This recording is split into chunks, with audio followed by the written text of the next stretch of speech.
Hey everyone, it's Jason and welcome to another unboxing. This is for the new Villainous game, but this is not Disney Villainous, this is Marvel Villainous. Infinite Power. So if you've seen or played any of the other Villainous games, this plays very identical. There are some changes. The one downside is it's not it's not directly compatible, as I'll say that way. Like, you can't grab Thanos and have him going up against Maleficent. Just the idea is supposed to be in the Disney world. Each player is playing as the Disney villain in their own world, and then the fate cards they play against each other are the heroes in that world. So, like Maleficent's in Maleficent's world, and like Prince John's in Prince John's world, so on and so forth. And the villains don't directly interact with each other's movies. Marvel, on the other hand, is one expansive universe. So, that's one of the big differences of the game. Is, all the players have one shared fate deck. So there's a general fate deck, which is going to have various things and events and allies and items from the Marvel Universe, and then each villain has a specific fate deck. So if I am playing as Thor and Hela, I will take their two fate decks, mix them in with the main fate deck, and then when you go to fate somebody, you might get hit by the general one or the specific one. So it's a little bit more interactive that way. And then like the ones that are like for like Thanos are gonna disrupt Thanos more than they would somebody else necessarily. So like they might only disrupt like Hela's character if she got played on her by blocking her zones, whereas they might actually interrupt what Thanos is trying to do. And then there's also special event cards you can play, which are global or targeted towards specific characters. Basically, I do a little bit harder difficulty. Otherwise, the game is played the same. So, now I've rambled on about how the game is played, or about some of the differences. If you've never played this game, here's just a super quick overview. Each villain is going to have... let me just grab one of the boards. Let's look at Ultron here. So each player is going to get one of these dashboards, which is going to have an objective. So Ultron's objective is to reveal the Age of Ultron, which is one of the cards he probably has. Then they have 4 different areas on their board, and they have a special spot here for specialty cards they can play. Every turn, you have to move your character marker from one spot to another. It doesn't have to be like in a row. You can go from research lab to reconfiguration lab. You just can't stay on the same spot. Whichever one you move to dictates what you can do during that turn. That's all the different symbols are going to mean. There's ones with numbers, how much power you're going to gain, which is how much points you use to buy cards or play cards. They have a move one. This lets you move cards to different areas, which is sometimes useful for their objective because you might need to have a certain card in a certain spot, or you can move your allies around to attack heroes. They have the fate symbol, which is where you play your fate cards, which are the heroes that go against other villains.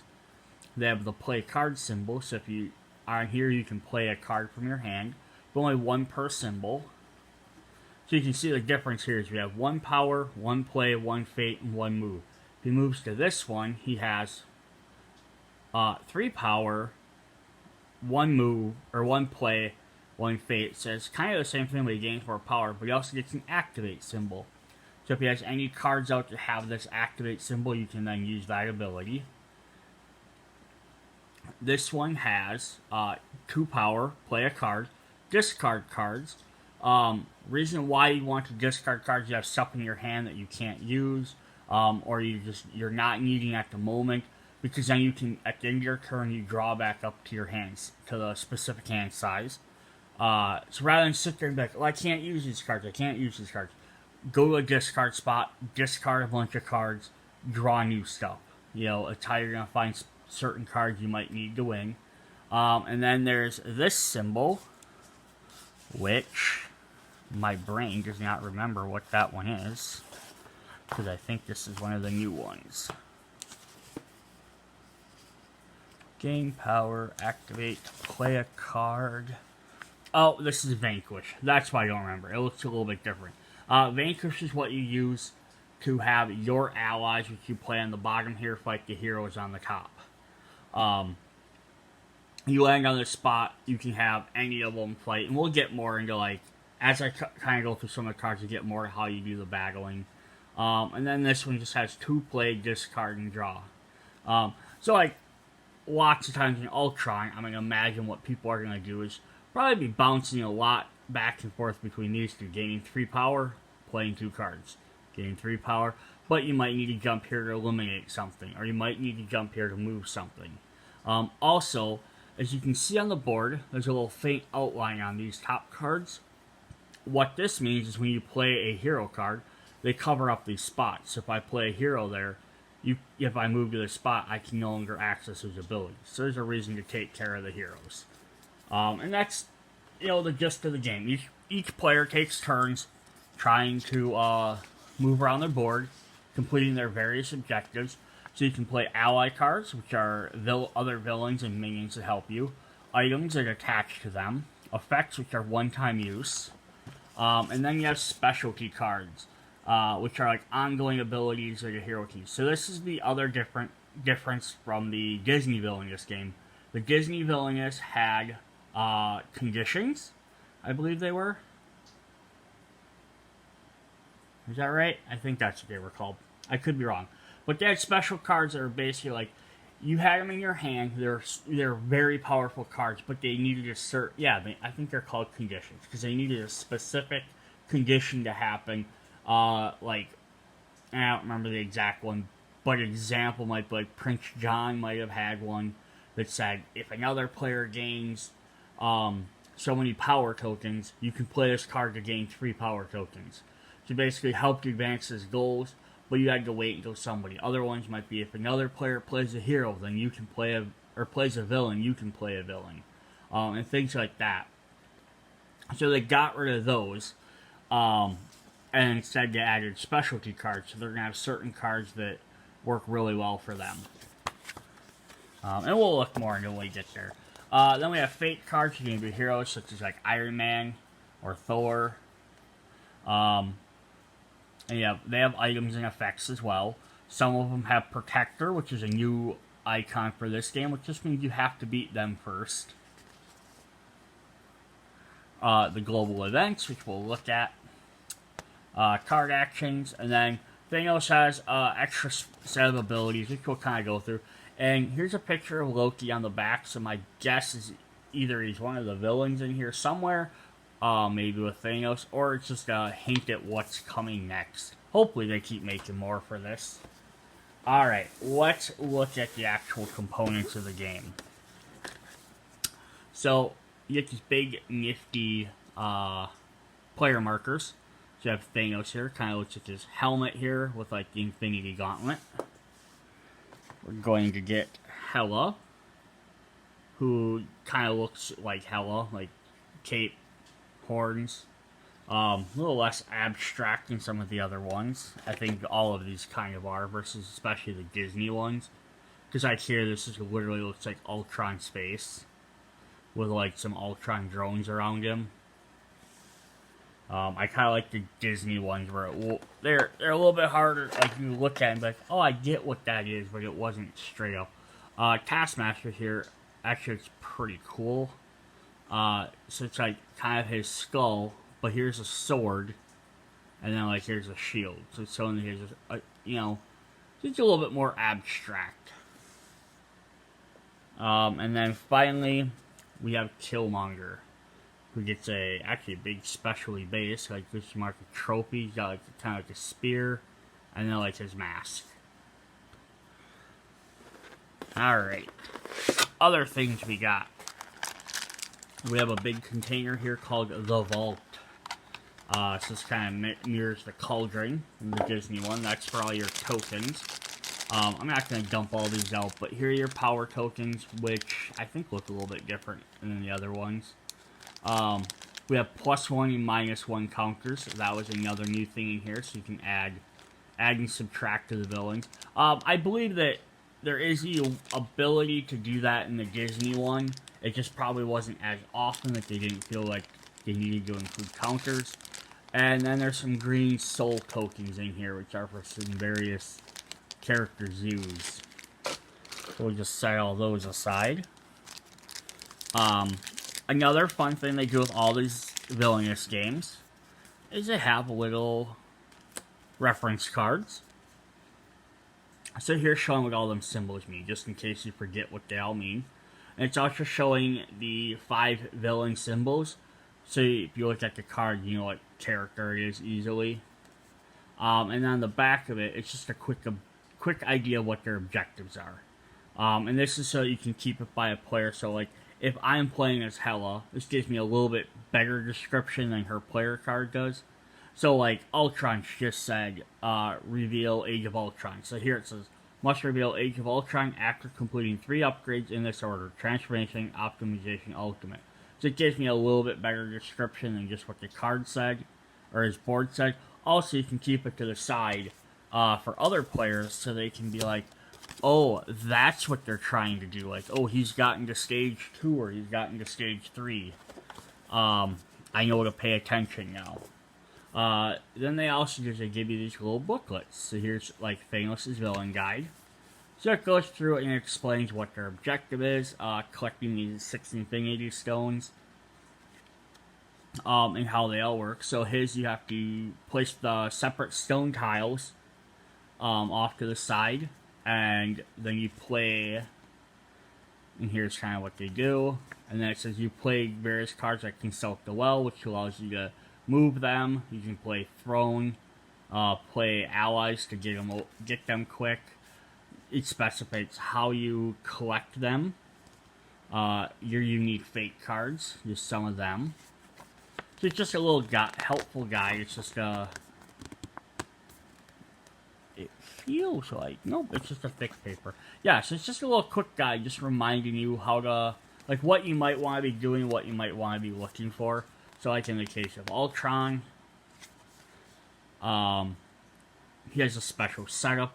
You have to set up his cards, so Transformation, Optimization, Ultimate, and Age of Ultron. Here's what you do to upgrade him. Here's various cards. Just saying like, hey, here's ones you might want to be looking, or at least what his specialties are. But then like here's saying, here's how you want to build your sentries using Impervious Alloy to help keep your guys strong. Here's some unique fates that you might have to deal with. Yeah, so they're just neat little helpful tips for if, like, you're playing the first time as this character. So we got Hela. You kind of know what you're supposed to be doing. So hers is have a combination and get soul markers. Here's explaining what the soul markers are. Here's some of her specialties. What some of her different cards do. And then some of her unique fate cards.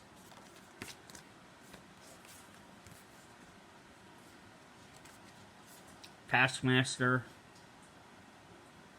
Just trains. Taskmaster looks like he's all about, I believe he's all about allies. Strengthening them.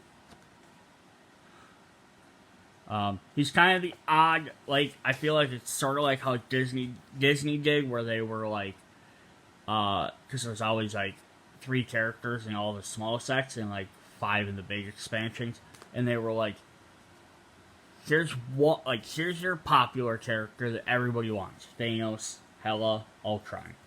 Here's your, then like there's kind of like the mid character, like like that. Not everyone knows, like, oh, Killmonger. Like, people know him from Black Panther, but like, you're not gonna get the exact same one from the movie. But then there's always like that kind of like oddball character. So like in the Disney game, like I keep mentioning Prince John from the animated Robin Hood. Not a lot of people, like, that's not immediately a thing that comes to your mind when you think of Disney, when you got things like Sleeping Beauty, Beauty and the Beast, Aladdin, things like that. And that same thing, like they did one set where you got Radigan from The Great Mouse Detective. Again, people don't think about that. It's a fun character. They threw him. That's kind of what Crossbone or Taskmaster, I think, was. I want to say Crossbones, but it's Taskmaster. He's sort of like that. If you know Marvel characters, you probably know who he was. But yeah, he's also sort of like the like oddball, like not as high tier villain, and especially in this set because Thanos, if you look at the movie universe, Thanos was the big bad, Ultron was the first Avengers, Hela was in Thor, Killmonger's Black Panther. Nobody's seen Taskmaster yet because it should have came out with Black Widow, but it hadn't. Here's Killmonger's objectives. So he has special stuff. He has some mission tiles you gotta play. You check those. You have to defeat Claw to take control of the throne, and then control the mines. Basically take over Wakanda. He's got some different warrior cards you can play, and his unique fate cards, which of course include Black Panther. Alright, I didn't spend too much time diving through all of those, because it'd be more fun just to get into the cards. We've seen the Ultron board. And we have the Thanos board. Now a little quote down there. So, collecting Infinity Stones, he has... And now you can see all the boards are different, so it's like they're not all the same. So if you play each one you play as is going to play differently. Sanctuary 2, we have Titan, the Infinity Well, and Nowhere. You also can get some like these, where it has 4 symbols, but only 1 on the top and 3 on the bottom. So even if someone covers up Nowhere, this is still pretty effective. But also look at the fact that there's only 1 move icon there and 1 there. And the way Thanos works is you need to be able to relocate guys to other boards to pick up the Infinity Stones and then relocate them back. So if they cover up this icon, it means I can do it here, then I have to move here, then I have to move back. If this is open, I can spend 1 turn, move a guy over, spend the next turn to move him back. You can be a lot more efficient if that's not covered up. So that's kind of how that works. Now, I didn't read off what Ultron's areas were, so we have the Research Lab, Manufacturing Array, Reconfiguration Bay, and Stark Industries Industrial Complex. We have Killmonger, who's going to take control of the mines and relocate 2 explosives to any domain other than your own. Warrior Falls, Institute of Technology, the Great Mound, and the Golden City. You can see he has the same thing with all 4 spores. But it looks like he has a bunch of activated things. Activate. Just pretty interesting. Taskmaster. Have 4 allies, each with 5 or more strength, at each at different locations. You need to get 5 allies out, and then you need to train them, basically. This is the Solomon Institute, the Training Room, the Armory, and Camp Hammond. And you can see actually what's kind of unique about his, because he needs to get guys out. Play a card, play 2 cards, play a card. He can play a card in every single location. But also notice he only has 1 move spot. There's only 1 spot like on his board he can move things around. But he does have multiple discards as well. So let's say he's all about needing to get more cards out. And then we have Hela. So Hela's objective is to have a combination of 8 allies and soul markers, and no opposing characters at Odin's Vault. So that's Niflheim, which again is another 3 and 1. We have Hel, we have Joel, or Joel, I'm not sure, and we have Odin's Vault. So like her objective is to get stuff here and then not have anyone fighting you. So if you're another player, you're gonna want to probably immediately try and get some card on there that she has to deal with. So now, being a base game, there's no one that has... I think they kind of assumed, like, okay, we've played I don't want to say they have assumed you played the other Villainous games, but they have at least taken a consideration of like the difficulty, because the first game nobody had anything too terribly special or special cards. Well, this adds some more specialty stuff to it. So actually makes it kind of cool. We get the different decks here. This is actually kind of one of my favorite parts about the way these decks are. So let's just slide all these off to the side. Let's look right at Thanos' deck, if I can figure out how to open this.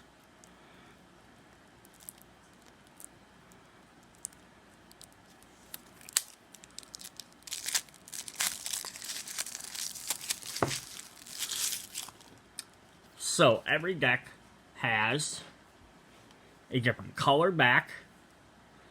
You can keep your cards separate pretty quick. And then they all have a neat picture on the back, which kind of represents their character. And this is the same with the Disney one. They're just the same thing. So we have like Thanos' helmet. We have the 6 Infinity Stones. We have little Infinity Gems in the corner. He's got his gauntlet.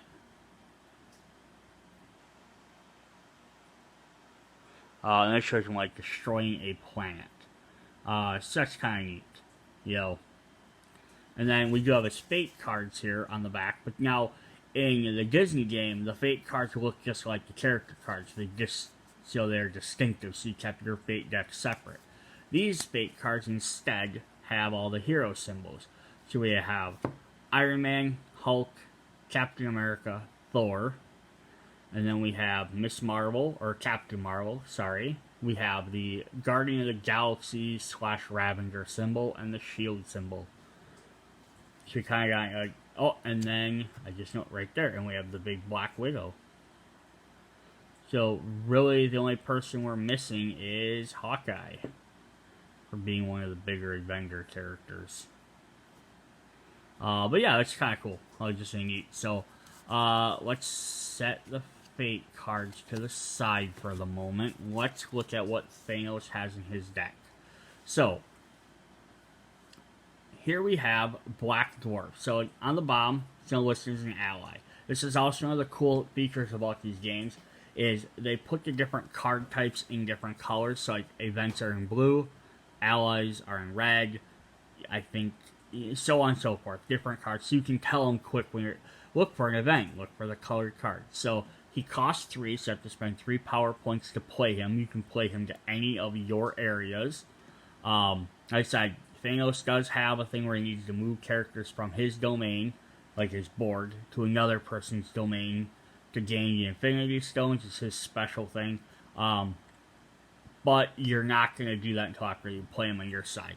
But he has 6 attacks. You have to spend, another player has to spend a character, or you can defeat up to 6 points worth of heroes. Blah. Sorry, I'm getting this all. Alright, so he has cannot be played or relocated to events. So that means he can't move to event cards.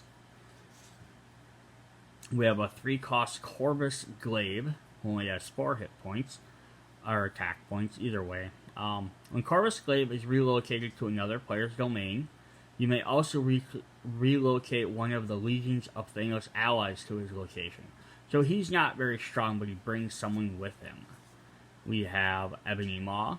If Ebony Maw is part of a vanquish action by Thanos to defeat an opponent's ally with an attached Infinity Stone, he is not discarded. So if you use him for that specific action to take out another player who has an Infinity Stone, you don't lose him. And what that means is because on your board there's a vanquish symbol. So if you have your hero, your villain or ally across from a hero on a board, you can use a vanquish action to have them fight. So they'll deal their different attack powers to each other. So he has to be able to take out someone with at least 4. But you could combine him with Corvus Glaive to do 8 damage. And so on and so forth. Or have different items or whatever that boost their powers, or maybe weaken the opponents. But what happens is when their powers are equal or more, you defeat both of them. So you can't So even if he attacks a guy that costs 1, you have to basically sacrifice him to fight that guy. But this makes him so you can keep using him. We have them Legions of Thanos we were talking about. So they're 1 cost, 2 special abilities, but we're going to get a bunch. We have what? 1, 2, 3, 4. We have 5 of those to help out. Proxima Midnight. When played, defeat a character as strength 3 or less at Proxima Midnight's location. Should she auto defeat someone? We have Black Swan. If Black Swan is in the same location as an Infinity Stone, she gains strength equal to the strongest ally under your control at her location. So she's normally 1, but she can basically increase on strength for whoever else you have.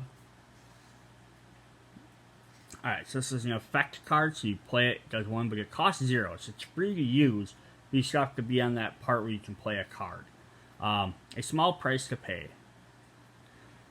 Gain 1 power plus 1 additional power for each other villain who controls an Infinity Stone. So basically it'll ramp up over time. Got a couple of those. Consult the Well. Choose another player. That player receives a random unclaimed Infinity Stone. Once played, you may relocate an ally to that location. This is how you get the Infinity Stones into play for them. They start out of play. You play Consult the Well, which then puts it in one of the other players' areas, attached to that one of their allies. And then now you can move one of your characters there to try and get it. And he's got a couple of those, because he needs to do that a lot. We have Warp Reality. Search your discard pile for an effect card, put it in your hand. Helps you get those wells quicker. Deliver Judgment. Choose a location with an Infinity Stone. Relocate up to 2 allies you control to that location. Place a +1 strength token on each of your allies. So these are the cards you have to use to move your characters. Otherwise, you can't move them normally. You can't just move a character from your board to another person's board. Here's a effect with a question mark. It says, Mad Titan. Choose a character you do not control in the same location as one of your allies. Defeat that character. The cost to play Mad Titan is equal to the strength of the defeated character. So basically you reach across and beat someone for free. Well, not for free, but for however much you need to take them out.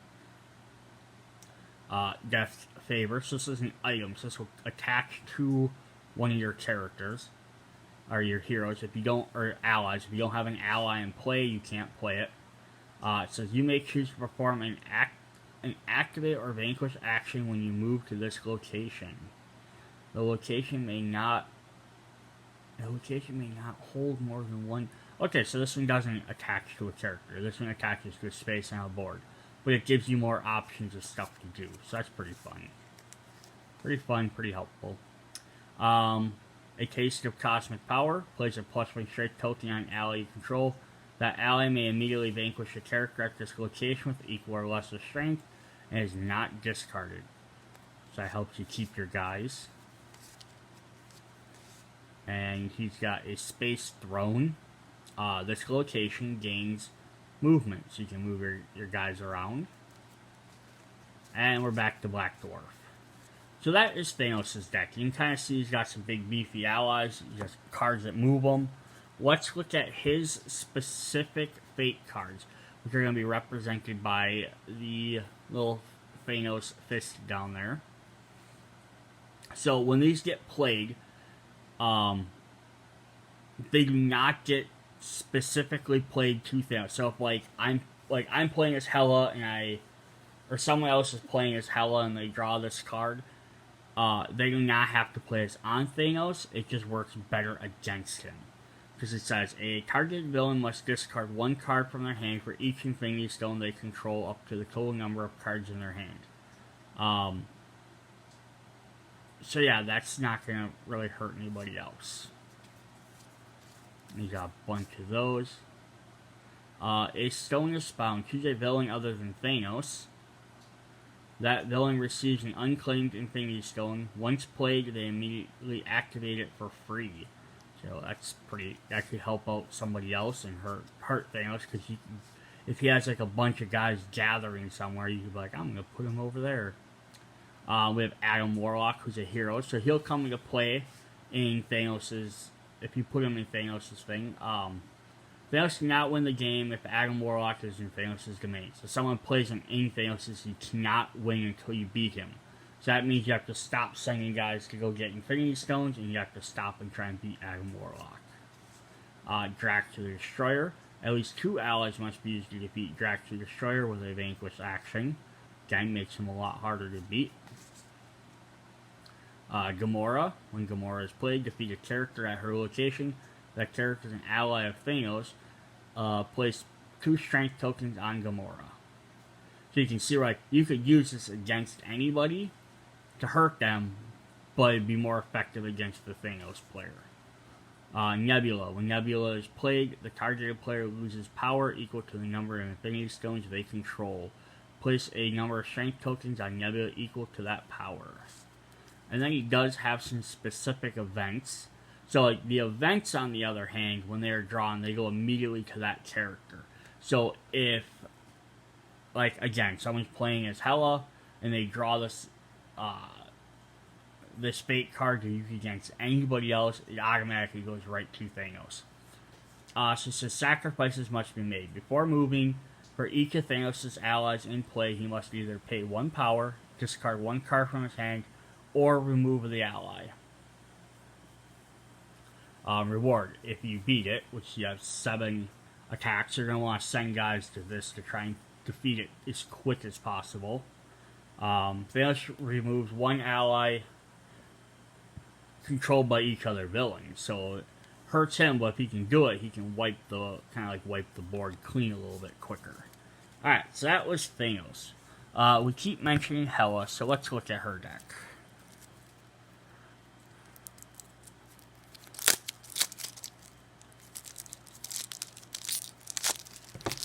So I guess we're gonna get some Odins and Thors and Angelas. Oh my! So back of her card, we're gonna get like some fire, a fiery cauldron. Her giant sword. She has her daggers, her helm. Hella stuff. Alright, so she has her ally. She has the Draugr Swordsman. Draugr Swordsman gains 1 strength for each Draugr Swordsman in your discard pile. Because she's the ruler of Hell, the undead dimension, like, domain. So, guys being dead kind of still work to her advantage. Get a few of those. Fenris Wolf. If a hero is played at your location in your domain, you may play or relocate Fenris to that location for free. So he'll automatically pounce on that. We have Lei, her apprentice. When Lei is played, you may attach a soul marker to 1 hero at her location. The Midgard Serpent. When performing a vanquish action, Midgard Serpent may be used to defeat a character with a strength of 5 or less at its location. So each character, so you can defeat multiple guys. We have the Gesir, which are like the undead Valkyrie kind of. Gesir may be played from your discard pile.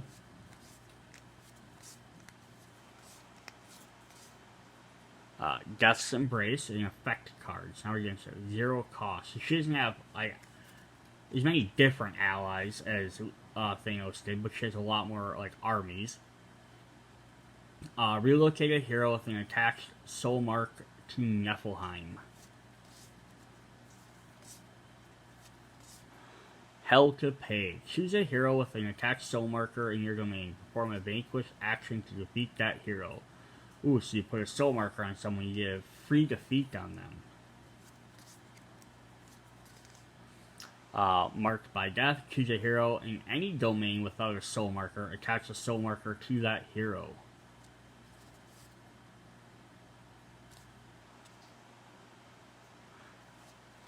So that's kind of showing how she can affect other players' heroes. I'm guessing this one is only in your domain, but this says we get a hero. So basically, if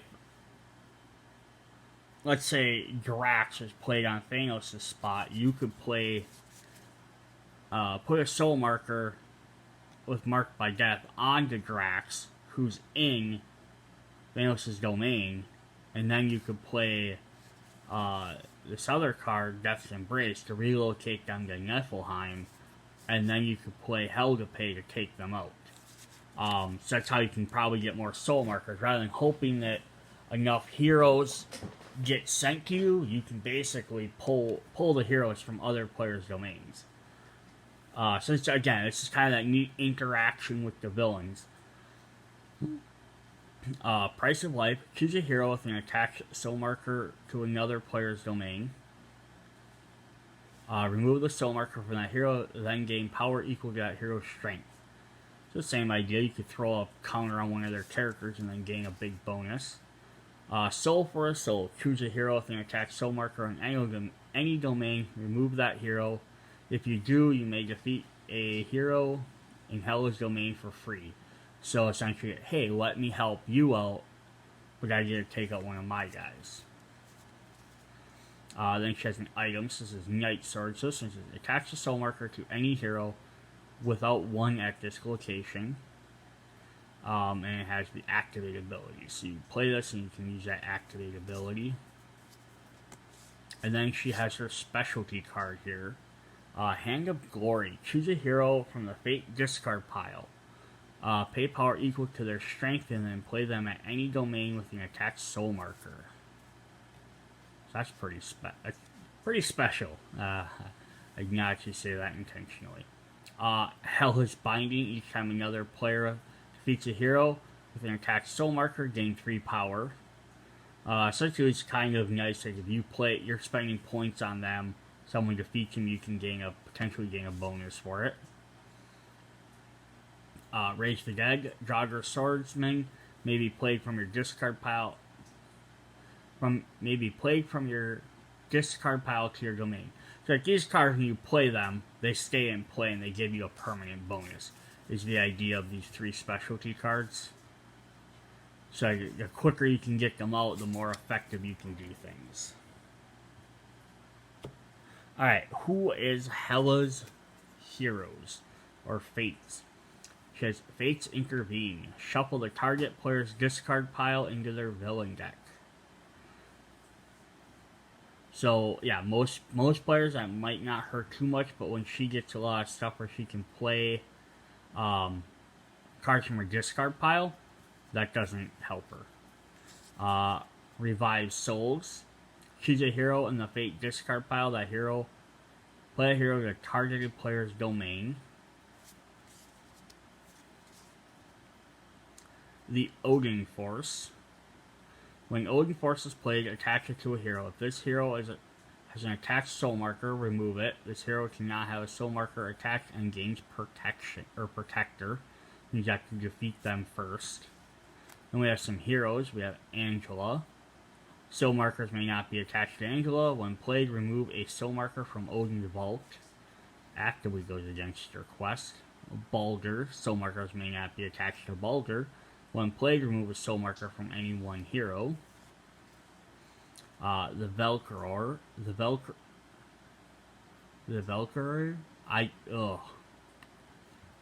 It's the Valkyrie. My mouth can't pronounce that word properly. Soul marks may not be attached to them. So the Asgard characters can't get soul marks attached to them pretty much. And then we have Conquer Valhalla, her special event. Hela may not play, find, or access any cards in her discard pile. But if you beat it, Hela may immediately attach soul marks on all heroes in all domains who didn't already have one.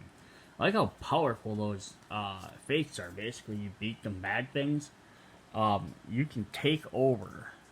Alright, let's look at the other big bag. We got Ultron.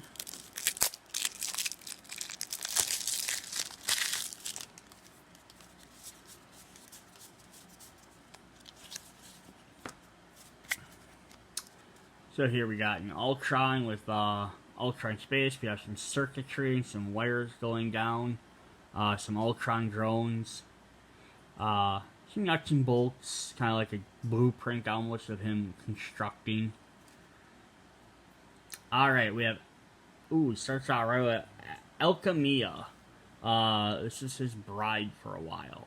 When Alchemia is played, defeat a character at her location.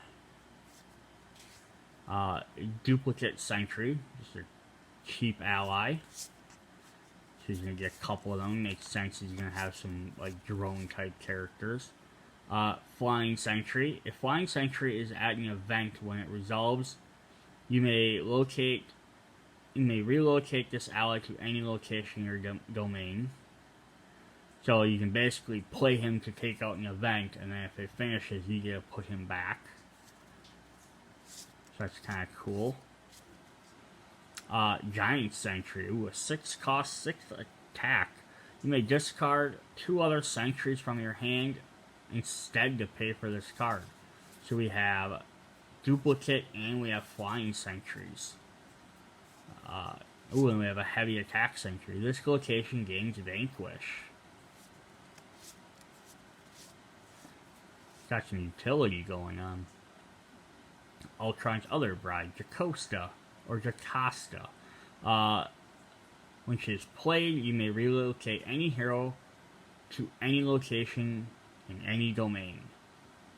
That's interesting. His Encephalo-Ray, which is an effect, place a -1 strength on each hero in your domain. Convert every contingency covered. Choose either an item or effect. Reveal cards from your deck until you reveal a card of that type. Add that card to your hand. Reconfigure. Gain 1 power for each location or domain with at least 1 sentry. If you spread your robots out, you can gain some power quick, and you can play them bigger guys faster. Assimilate Knowledge. Look at your top 6 cards of the Fate deck, then put them back face down in any order you wish. Well, that's helpful, and then you could potentially play the top card and know what you're going to have against somebody else, or if there's something that could be used against you, stick that away for a while. Assembly Line. Activate. Reveal cards from your deck until you reveal an ally. Add that to your hand to gain 1 power. Impervious Ally. When played, attach Impervious Ally to an ally you control. Impervious Ally can only be removed if the attached ally is defeated and removed. So this is one of the attaches, and down here it's going to show you as +2. It's the first one we got that actually attaches. We got a bunch of those. Technoform. You place a +1 strength token on an ally you control. You may relocate them to an event. So Ultron would be super helpful if you're playing with events. Which they recommend you to not do the first time or two you've played. I probably won't even the first time I play some of my gaming group. Even though we've played all the Villainous Disney ones, so we have an idea of how it plays, just because there's enough new mechanics in this game. So his Fate cards are Wonder Man. When Wonder Man is defeated, find the Vision, then play and relocate him to Wonder Man's previous location. When Wasp is played, you may relocate any hero from the targeted player's domain to a new location in any player's domain. It's all about moving around. Scarlet Witch is played, choose a card type. The targeted player must reveal their hand and discard all cards of that chosen type. Oh boy, that could really hurt. I'm guessing it's an Ultron one, hurts because you could say, like allies, and he has a lot of allies. We have Mockingbird. When Mockingbird is played, targeted player loses 2 power. Hank Pym. When Hank Pym is in your domain, you may not play or find cards from your discard pile. And this could also hurt if you play them against Hela. We have a deactivation switch. When deactivation switch attach the activation switch to a specialty. The specialty may no longer be used until the targeted player pays 2 power on their turn to remove the activation switch. Molecular Rearranger. When Molecular Rearranger is played, choose an item or an ally card in the targeted player's domain, that player must remove all copies of that card from their domain.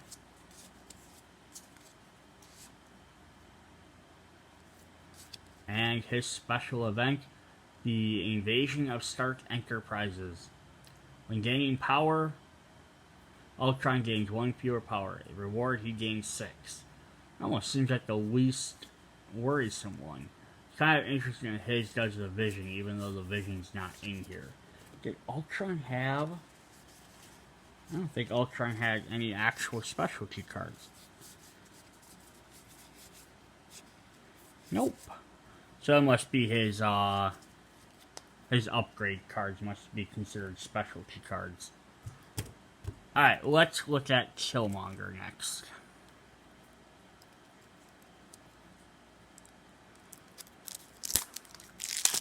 So if you're playing a 2-player game, you're not going to run into, maybe, you're going to run into your Fate cards a little more often, but if you're playing a 4-player game, you're not going to probably run into yours as often.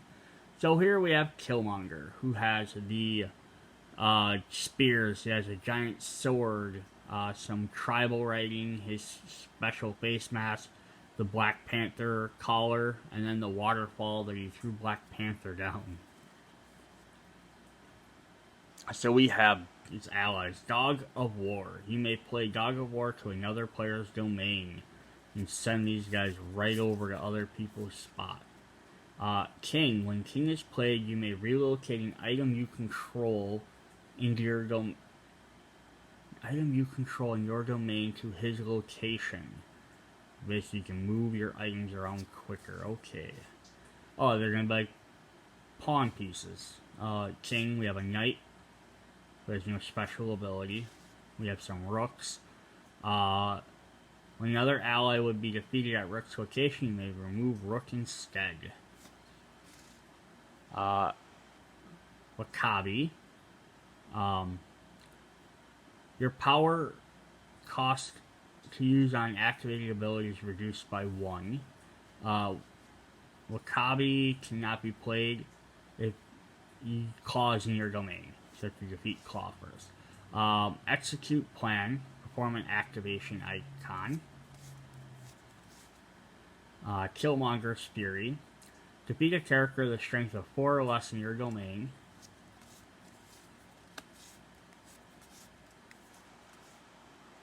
Taunt. Relocate any character in your domain to a different location in your domain. So bring guys over. Any character, maybe ally or hero. Explosive. Remove this item to defeat up to 2 characters at this location. Explosives cannot defeat characters with a strength of more than 5.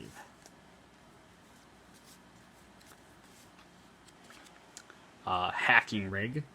Just says whenever it activates. You cannot activate Hacking Rig if you have the most power. Gain power equal to half the amount held by the player, the most power rounded up. Oh, so that's interesting. So if someone else is gaining a lot of power, you can, comp off of them. Weapons Cache. On your turn, you may pay up to 3 power. For each power you play, reduce the strength of any character in the same location as Weapons Cache by 1 until the end of your turn.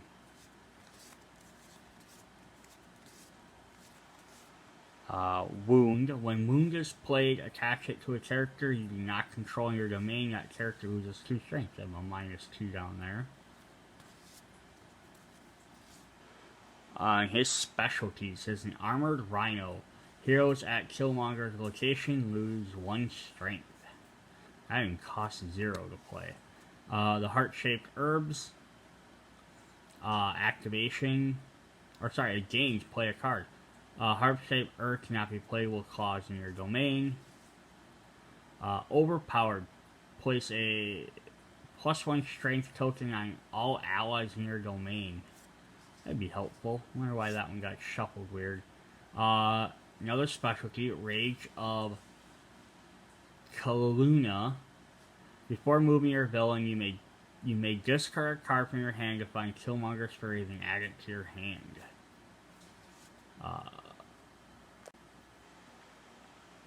Stolen Wisdom. If you have 3 or fewer cards in your hand at the end of your turn, instead of drawing, You may reveal cards from your deck and to reveal 2 items. Add those items to your hand.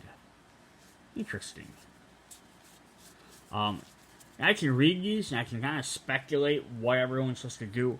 It'd be more fun when I actually get a playthrough all of them. So here's his base. Of course, we're going to have Black Panther. Gains 2 strength while in Killmonger's domain. So you play him anywhere else, he's only 4.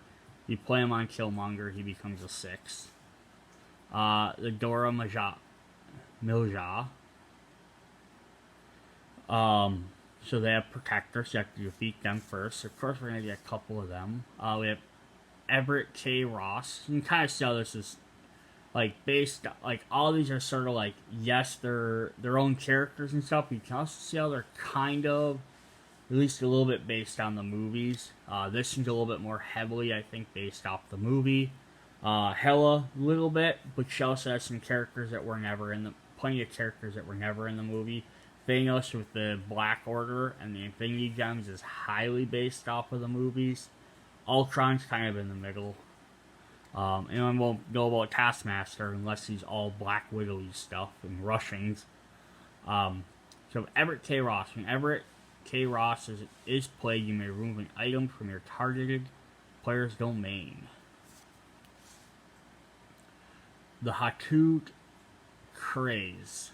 Or Zekraz. Why did I read that way wrong? When it is played, choose an ally with a strength of 2 or less, or an item in the targeted player's domain and return it to their hand. And stop all them items. We have Okoye. When Okoye is played, find the Dora Milaje. Why can't I pronounce this word today? When they're played, and then play them to the same location. So they join her. We have Shuri, which played, remove an item from the targeted player's domain, place 1 strength token equal to the cost of that item on her. Okay, she just basically steals that item. Wakanda Forever. Find Black Panther and play him either play or relocate him to Killmonger's domain. If Black Panther is already there, place a 1 strength counter on him. And then he has Stolen Antiquities. Killmonger cannot play items. It seems very counterintuitive to what he needs to be doing. But his reward is you may find any item in his deck or discard pile and then immediately play it for free.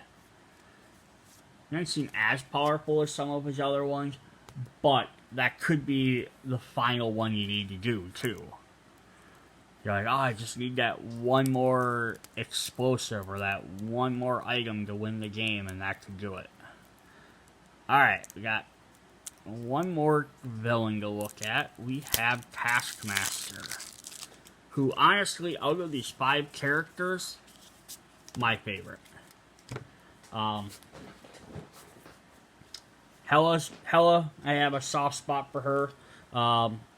I kind of like some of her, Norse stuff and, Thor and all that. So I kind of like some of her cards, like the Desir and all that. I've never really been a huge fan of, Killmonger, really because of the movie. I'd say most people know about him as much. Ultron, he's always been interesting, but not my favorite. I like Thanos in general.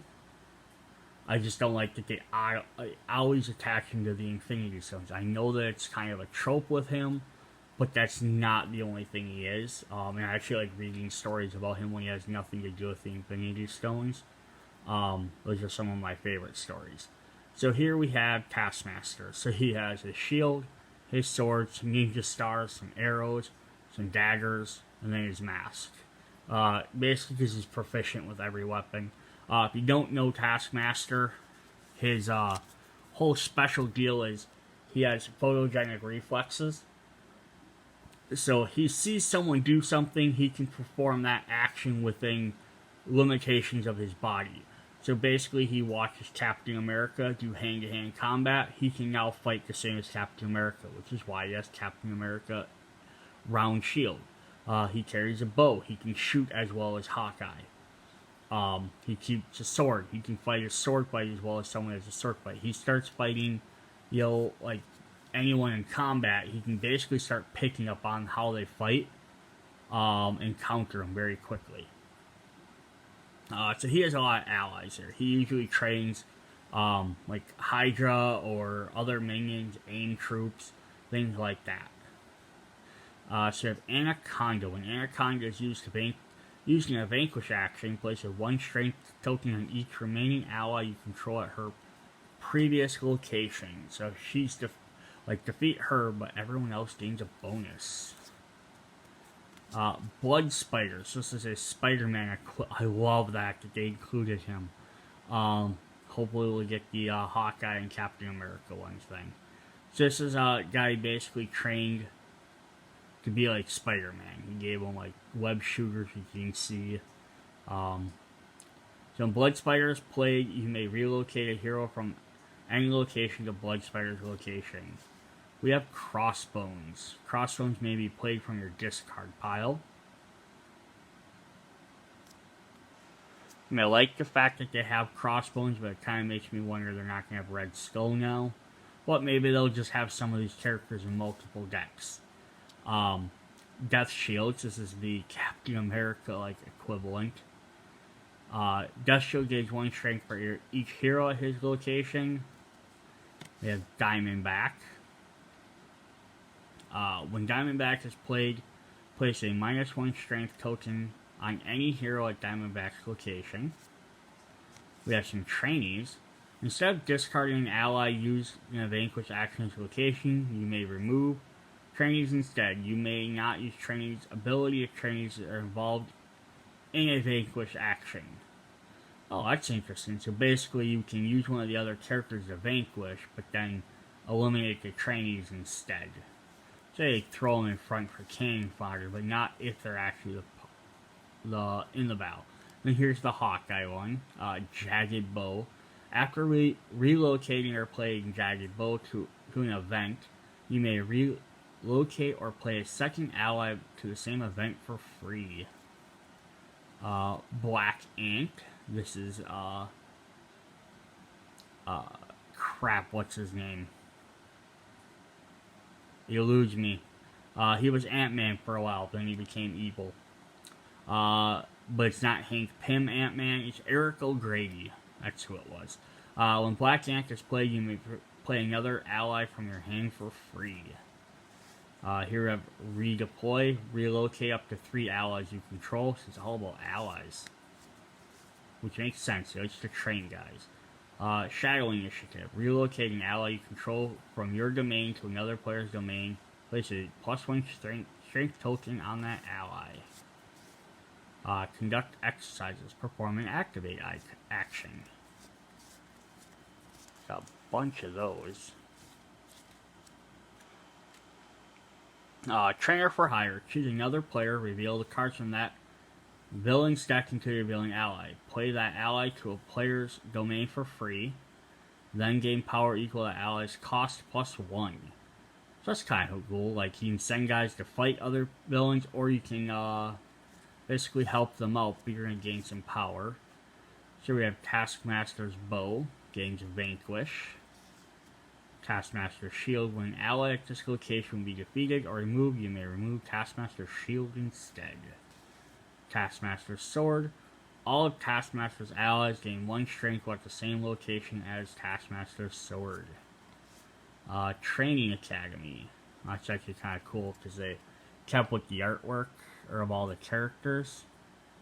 Since all the different allies he has.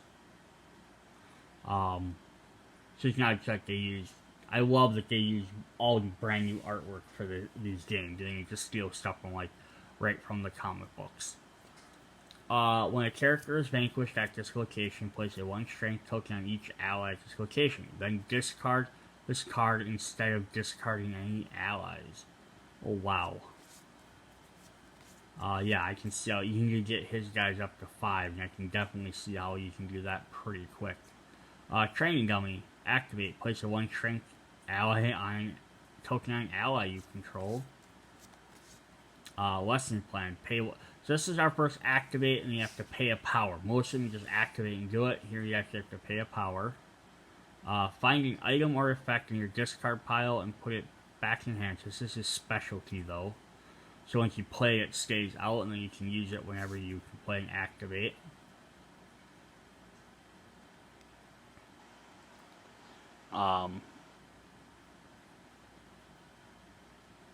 So this is photographic reflexes.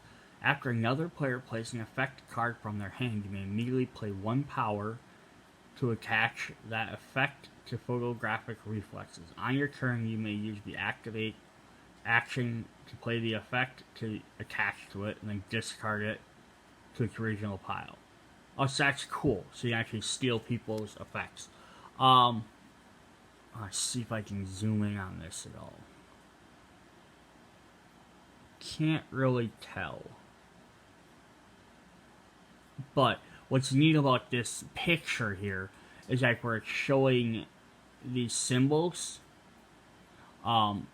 This is other heroes, like basically where they do this in the comics occasionally, where it shows like different parts where he's actually using somebody else's reflexes. So like here his arm, this kind of looks like a Spider-Man type character with that thing. And this might be, I'm gonna look at boots, this might be like a Captain America, I'm not for sure. And this could be, I don't know who split, Hawkeye split maybe. But it's kind of neat, it's showing like that he's copying that hero's ability. Alright, so that was him. He has a ton of allies. I love that they included the fake Spider-Man, Hawkeye, and Captain America. Alright, he's gonna get founded by the Avengers. Or found by the Avengers, not founded. That's a completely different thing. Choose an ally controlled by the targeted villain, then choose any hero in that domain. Remove both. So basically you can force get rid of someone. Okay. A bunch of those. Solo. If Solo is the only hero in a domain, he gains 2 strength. Scott Lang Ant-Man. All allies at Scott Lang's location lose 1 strength. We have Butterball. Butterball cannot be defeated. Before moving your villain, you may pay 3 power to discard 1 card from your hand to remove Butterball. He has 0 attacks, so he just gets in the way. Scarlet Spider clones. When played, find and play the other 2 Scarlet Spider physical locations. So as soon as you play them, he becomes all 3 of them. Interesting. Because Taskmaster doesn't really have generally like a specific villain that he fights or like group of enemies, because he kind of fights everybody. I'm surprised there was nothing with Deadpool, just because they kind of have like an ongoing rivalry. So government work. Taskmaster cannot relocate allies or items except to this event. Find an ally from Taskmaster's desk and discard pile and play it for free. Alright. Let's look at...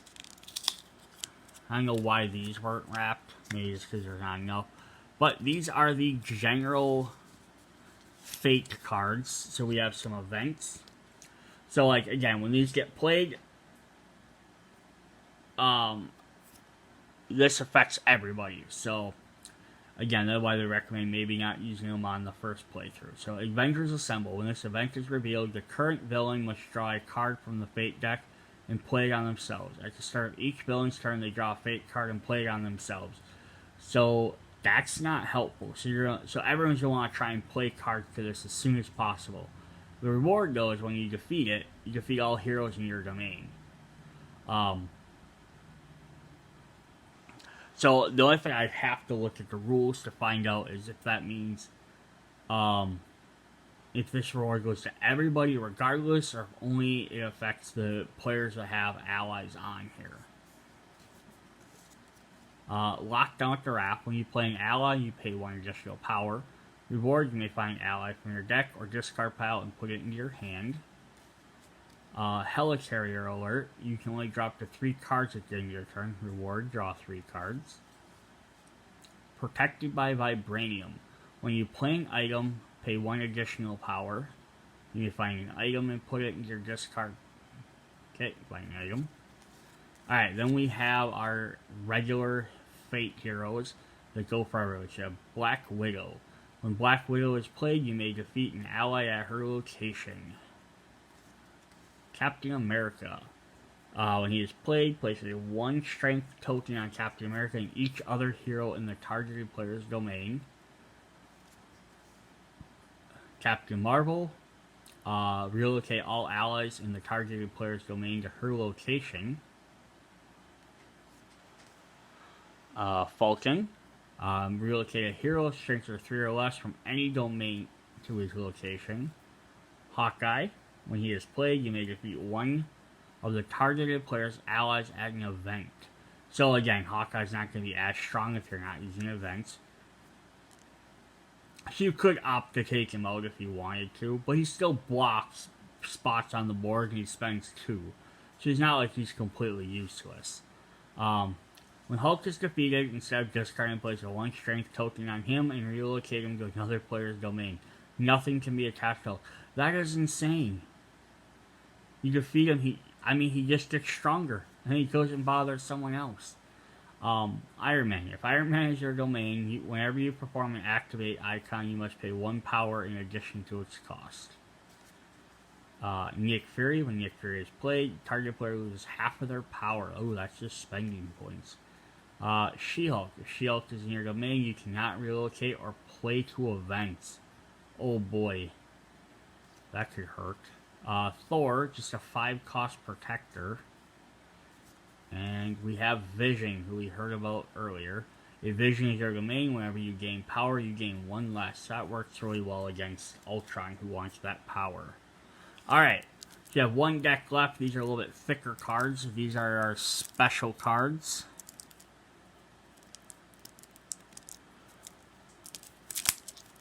So they introduced some of these in the Disney Villainous. Some characters had special little cards that like changed what they did.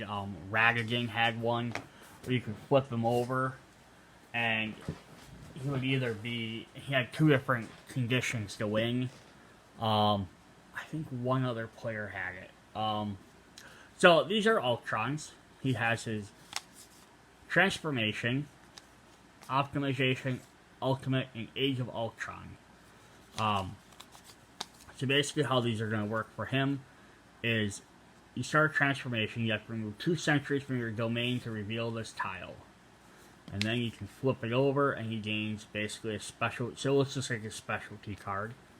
When you choose to play a sentry, you may choose a card from your discard pile and add it to your hand.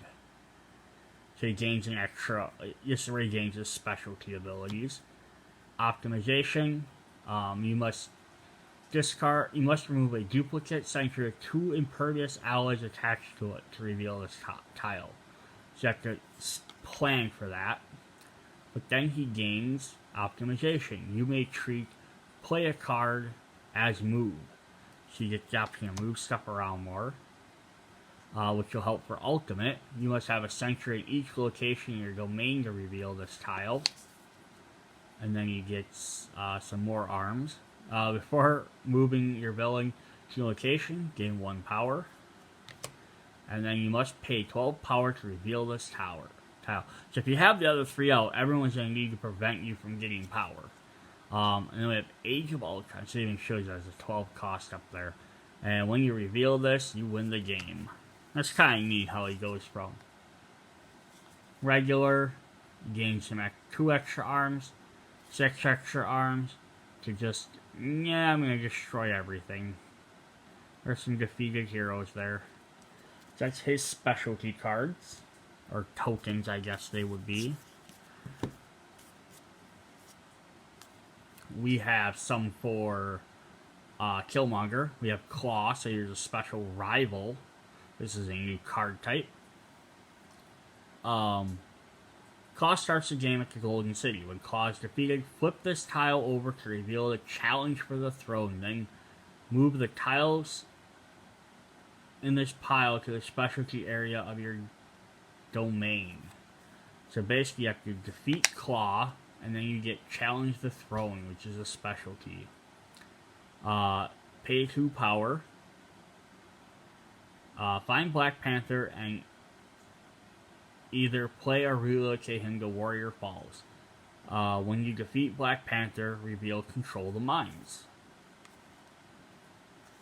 So, defeat Claw, and then you get this. And then now you have to pay 2 to find Black Panther, and go there, and then you get Control the Mines.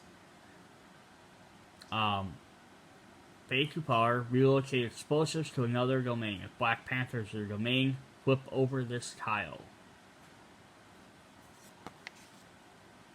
The mines are lost. When you defeat, remove, or locate Black Panther while it's in your domain, flip over this tile.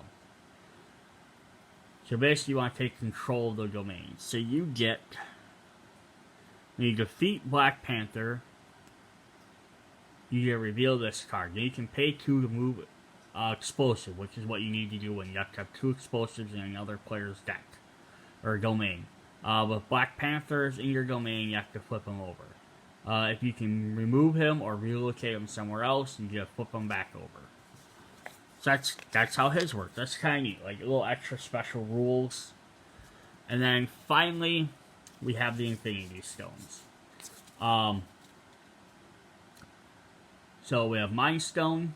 So when these are plagued, they get plagued as a stone to another player's side. So the Mind Stone plays, it gets attached to another player's hero. So if I have Thanos and my opponent's Hela, I play this to Hela's domain and attaches one of hers. If she does not have one, they can play one for free. If they do not have one for free, if they do not have one in their hand, you reveal cards from their deck till you find one, and they get to play that for free. So that could kind of suck because they could get something really big for free. Or something they need. Mind Stone, and then they can use this ability until you go and steal it. So find any card in your deck and then add it to your hand. And then if you defeat them, their hero, that drops, and then if you can bring this card back over to your side with one of your allies, then you get to use the specialty, which is now Mind Stone. Find any card in your deck and then add it to your hand. Just the same effect, it's just you get it as a permanent, use whenever you want to. We have Reality Stone. Perform a vanquish action, your allies are not discarded as a result of the action. And then, same thing. Time Stone, gain 1 power and draw 1 villain card.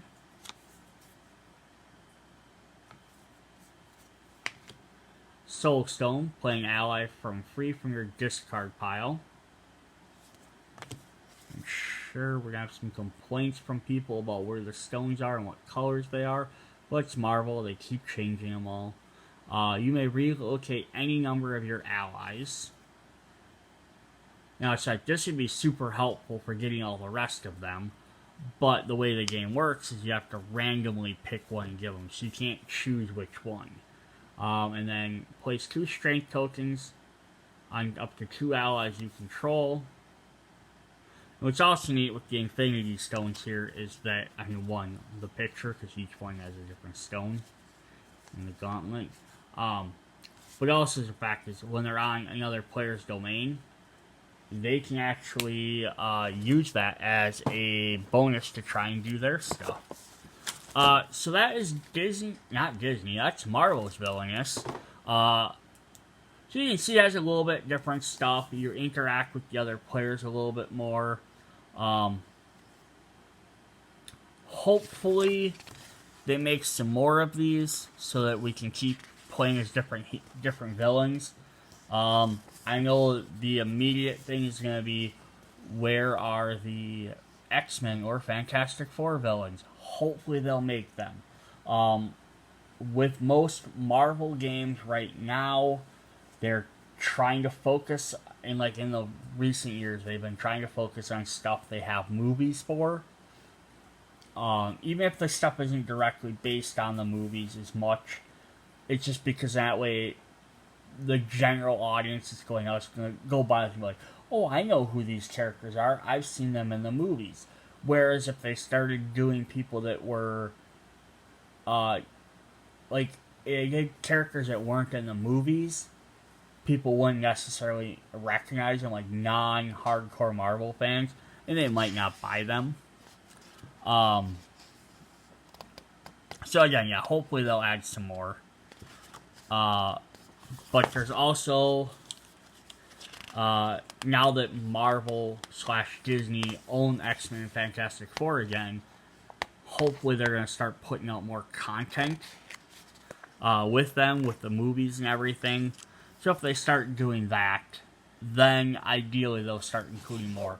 I can imagine the next set, if they do like Disney and do like a 3-pack, I would imagine we're going to probably get like Red Skull, probably a Loki, and then if they kind of do the third like unknown one, I could see maybe like Ghost, if they're trying to keep with the movies. Or they could try something like the Skrulls. But it also depends on when they release it versus when the next movies come out. Yeah, so targeted events must be played against the villain in the corner. But I don't think the other thing makes a difference. Some fates are targeted and therefore more effective against a specific villain as indicated by the... Although these cards impact the targeted villains more than others, some situations may lead to target a villain other than the ones indicated. It's your choice. Targeted events, though, are unique. Yep, so you don't have to play against them. That's what I was thinking. I just wanted to double check that. Yeah, so without having played this yet, but having played other Villainous games, I'm going to definitely say it looks fun, looks awesome, the characters feel fun. Yeah, there's changes. The big difference is going to be because, like, the Disney one, you can kind of say, like, that was their plot in the movie. Gain power. Defeat this hero. Do this. Do that. So you can kind of follow them a little bit more. Here you can kind of, you sort of get it. Like, Thanos sort of, like, has an easy one. He makes sense. He's like, he wants the Infinity Stones. Gotcha. But the other ones are kind of, like, a little bit more vague. Like, Taskmaster wants a bunch of allies. Okay? Like, I guess. I mean, like, I don't disagree with the, like, the goal or what it is. But, like, I can't, like, I guess I can't picture it as well as, like, from the movie. Or, like, you know, like, Hela's here is, have a combination of 8 allies and soul markers, and no opposing characters in Odin's Vault. So, for her to have 8 characters out, like, again, just, like, if you, like, watch the movie, it has nothing to do with that. Hela must have a combination of 8 allies and soul markers and no opposing. After a hero with an attached soul markers is defeated or vanquished, Hela collects soul markers and places in Odin's Vault. So basically you have to collect the 2, but, like, that has nothing as much to do with the movie. You can kind of see it. She's like the mistress of hell. She wants soul. She wants, you know, dead things. So, okay, I get it. She's amassing an army.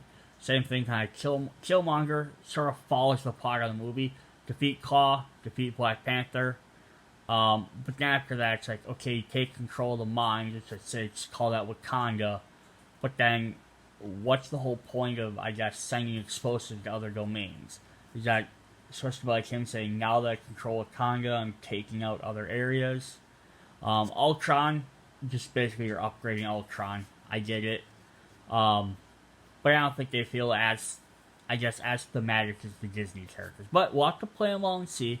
So maybe I'll do a review on some of these characters a little bit after I play them all. See you guys later. Bye.